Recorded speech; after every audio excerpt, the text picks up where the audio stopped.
2019 সালের পুলওয়ামা হামলার সঙ্গে জড়িত অন্যতম মাস্টারমাইন্ড হামজা বুরহানকে শেষ পর্যন্ত পাকিস্তানের মাটিতেই গুলি করে খতম করা হলো।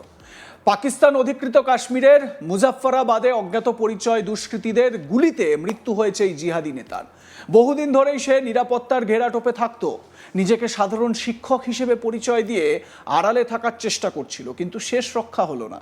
সূত্রের খবর, ঘটনার সময় হামজা নিজের অফিসে বসেছিল। সেই সময় আচমকাই কয়েকজন সশস্ত্র ব্যক্তি সেখানে ঢুকে পড়ে। তারপর খুব কাছ থেকে একের পর এক গুলি চালানো হয়।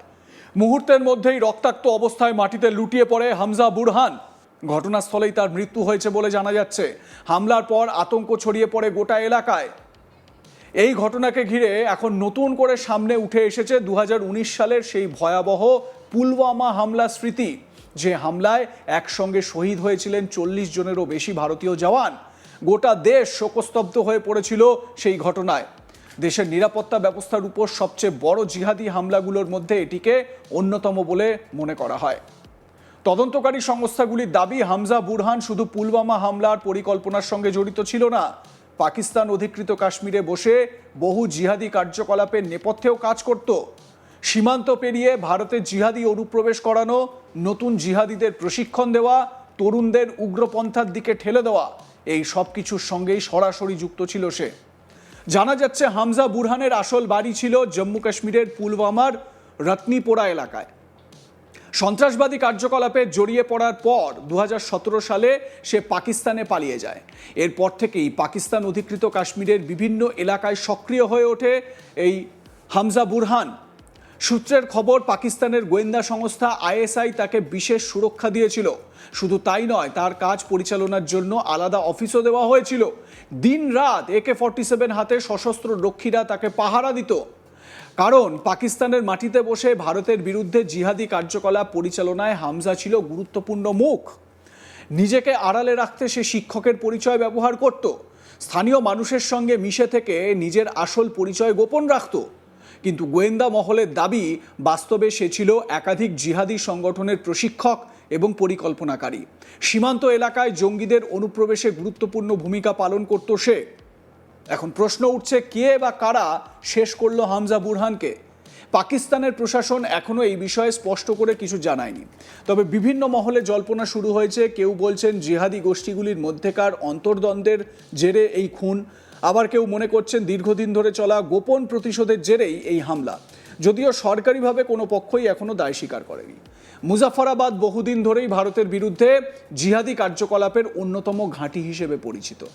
পাকিস্তান অধিকৃত কাশ্মীরের এই অঞ্চলকে ঘিরে আন্তর্জাতিক মহলেও বহুবার প্রশ্ন উঠেছে।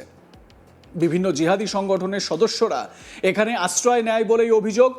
এখান থেকেই ভারতের বিরুদ্ধে একাধিক সন্ত্রাসবাদী কার্যকলাপের ছক কষা হয় বলে গোয়েন্দা রিপোর্টে উল্লেখ রয়েছে। হামজা বুরহানও সেই নেটওয়ার্কেরই গুরুত্বপূর্ণ সদস্য ছিল।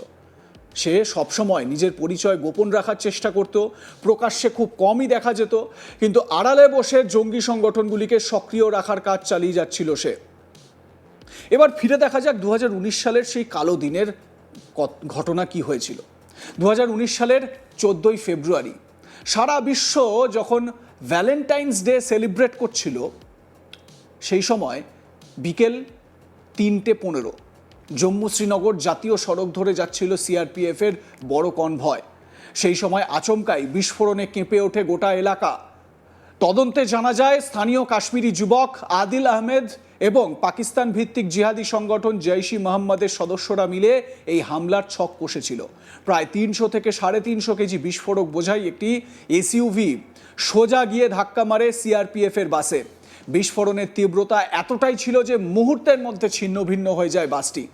ঘটনাস্থল জুড়ে ছড়িয়ে পড়ে ধ্বংসস্তূপ। শহীদ হন 40 জনেরও বেশি জওয়ান, আহত হন অনেকে। 1989 সালের পর জম্মু কাশ্মীরের নিরাপত্তা বাহিনীর উপর এটিই ছিল সবচেয়ে ভয়াবহ জিহাদি হামলা। সেই সময় গোটা দেশে ক্ষোভের আগুন ছড়িয়ে পড়ে। সাধারণ মানুষ থেকে শুরু করে রাজনৈতিক নেতৃত্ব সকলেই কড়া জবাবের দাবি তুলেছিলেন। শহীদ জওয়ানদের শেষ শ্রদ্ধা জানাতে রাস্তায় নেমেছিল হাজার হাজার মানুষ। দেশের নানা প্রান্তে মোমবাতি মিছিল হয়, চোখে জল নিয়ে দেশ বিদায় জানায় তাদের বীর সন্তানদের। এই হামলার দায় স্বীকার করেছিল পাকিস্তান ভিত্তিক জিহাদি সংগঠন জৈশ-ই-মোহাম্মদ। এরপরই ভারত কড়া অবস্থান নেয়, আন্তর্জাতিক স্তরেও পাকিস্তানের বিরুদ্ধে চাপ বাড়তে থাকে। তারপরেই আসে ভারতের বড় পদক্ষেপ, অপারেশন বালাকোট। পুলওয়ামা হামলার ঠিক 12 দিন পর অর্থাৎ 2019 সালের 26শে ফেব্রুয়ারি ভারতীয় বিমান বাহিনী পাকিস্তানের খাইবার পাখতুনখোয়া প্রদেশের বালাকোটে জৈশ-ই মোহাম্মদের একটি বড় জিহাদি প্রশিক্ষণ শিবিরে বিমান হামলা চালায় বা এয়ার স্ট্রাইক চালায়। ভোরের অন্ধকারে চালানো সেই অভিযানে ভারতীয় যুদ্ধবিমান নিয়ন্ত্রণ রেখা পেরিয়ে জিহাদি ঘাঁটিতে আঘাত হানে। ভারতের দাবি, সেই সময় বিপুল সংখ্যক জিহাদি নিহত হয়। এই অভিযানকে পুলওয়ামা হামলার প্রত্যাঘাত হিসেবেই দেখা হয়। অপারেশন বালাকোটের পর ভারত পাকিস্তান সম্পর্ক আরও তিক্ত হয়ে ওঠে। দুই দেশের মধ্যে উত্তেজনা চরমে পৌঁছয়। আন্তর্জাতিক মহলও পরিস্থিতির দিকে নজর রাখতে শুরু করে। বিশেষজ্ঞদের মতে হামজা বুরহানের মৃত্যু কেবল একজন জিহাদি শেষ নয়, বরং পাকিস্তান অধিকৃত কাশ্মীরে সক্রিয় জিহাদি নেটওয়ার্কের অভ্যন্তরীণ অবস্থাও সামনে এনে দিয়েছে। কারণ যেভাবে নিরাপত্তার ঘেরাটোপে থাকা একজন জিহাদি নেতাকে খুব কাছ থেকে গুলি করে হত্যা করা হয়েছে, তা গোটা ব্যবস্থাকেই প্রশ্নের মুখে দাঁড় করাচ্ছে। অনেকেই মনে করছেন পাকিস্তানের মাটিতে জিহাদিদের মধ্যে এখন অবিশ্বাস এবং আতঙ্ক বাড়ছে। কারণ সাম্প্রতিক সময়ে একাধিক জিহাদি নেতার রহস্যজনক মৃত্যু হয়েছে। কেউ গুলিতে নিহত হয়েছে, কেউ বিস্ফোরণে মারা গেছে, কেউ আবার নিখোঁজ হয়েছে, পরে জানা গেছে মারা গেছে। ফলে পাকিস্তান অধিকৃত কাশ্মীরের সক্রিয় জিহাদি সংগঠনগুলির ভিত নড়বড়ে হয়ে পড়েছে বলেই ধারণা করা হচ্ছে। তবে এই ঘটনার পরও সীমান্তে সতর্ক রয়েছে ভারতীয় নিরাপত্তা বাহিনী। কারণ জিহাদি সংগঠনগুলির নাশকতার ছক এখনও পুরোপুরি থেমে যায়নি। গোয়েন্দা সংস্থাগুলিও পরিস্থিতির উপর কড়া নজর রাখছে। এদিকে হামজা বুরহানের মৃত্যুর খবরে পুলওয়ামা হামলার শহীদ পরিবারগুলির মধ্যে আবারও ফিরে এসেছে সেই বেদনাদায়ক স্মৃতি। 2019 সালের সেই ভয়াবহ বিকেলের কথা আজও ভুলতে পারেননি কেউ। যে জিহাদি হামলায় একসঙ্গে এতজন জওয়ানের প্রাণ গিয়েছিল, সেই হামলার অন্যতম পরিকল্পনাকারীর এভাবে মৃত্যু অনেকের কাছেই এক বড় প্রতীকী ঘটনা। যদিও শহীদ পরিবারগুলির মতে তাদের প্রিয়জনরা আর কোনোদিন ফিরে আসবে না। রাজনৈতিক মহলেও এই ঘটনাকে ঘিরে শুরু হয়েছে জোর আলোচনা। বিশেষজ্ঞরা বলছেন, পাকিস্তান অধিকৃত কাশ্মীরে জিহাদি ঘাঁটিগুলিকে কেন্দ্র করে যে কার্যকলাপ বহু বছর ধরে চলছে, তা আন্তর্জাতিক নিরাপত্তার জন্য বড় হুমকি। মুজাফফরাবাদকে ঘিরে আগেও বহুবার তথ্য সামনে এসেছে।